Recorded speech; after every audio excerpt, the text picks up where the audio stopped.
Hi guys! Ayan! Magandang araw muli sa ating lahat. Tayo ngayon ay gagawa ng chicken Shanghai. Ayan, ito po ay chicken breast. Ito po ang ating pong Shanghai wrapper.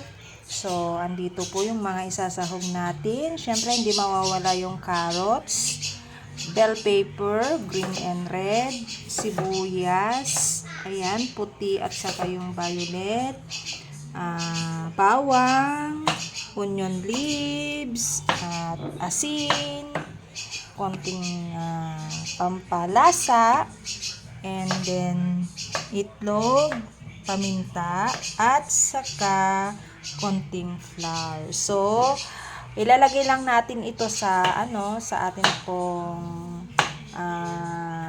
meat processor, vegetable processor para mag-grind po siya. Ayan. So ayan, so una muna nating i-grind itong chicken breast. Ayan, lagay natin dito. So ayan, i-grind lang po natin siya.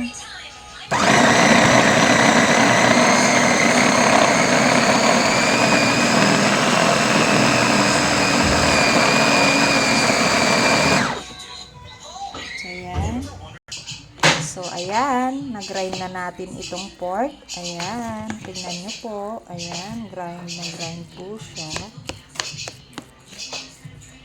Ayan, so isunod po natin ang ating pong carrots.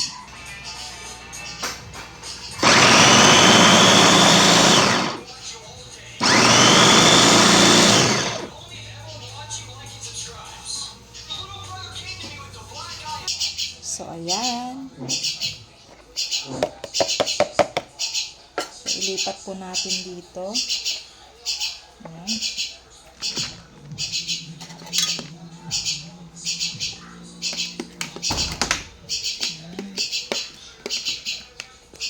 So, ayan. Sunod natin itong mga sibuyas, bawang at saka paminta.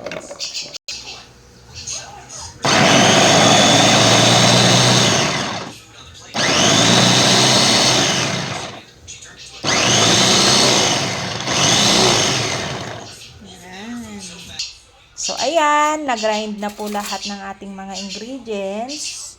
So, ilalagay na natin yung konting flour. Ayan. And then, yung ating pong pamintang durog, dalawa yan, yung powderized at saka yung durog lang. Semi-buo. Ayan, yung ating pong itlog. Dalawang egg po ginamit. Konting asukal at bitsin, yan, pampalasa, asin, yan, and then yung ating pong bitsin. Ayan, lagyan natin ng konting toyo kasi naubusan tayo ng oyster sauce. Yan, meron naman tayong nilagay na konting sugar, so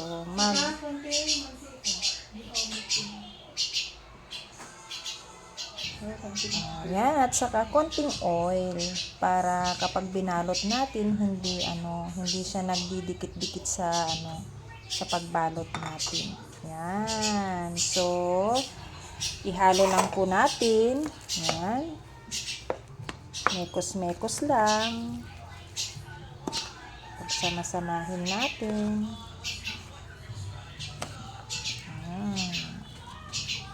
Ang sarap kasi marami siyang gulay.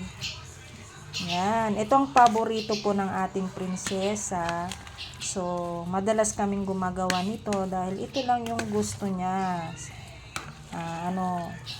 Hindi pa kasi siya gaanong nakakakain ng mga meat. Ayan. So, ginagawan namin ng paraan para kahit papaano makapag-ulam din siya ng meat. Ayan. So, ginagawa namin siyang Shanghai.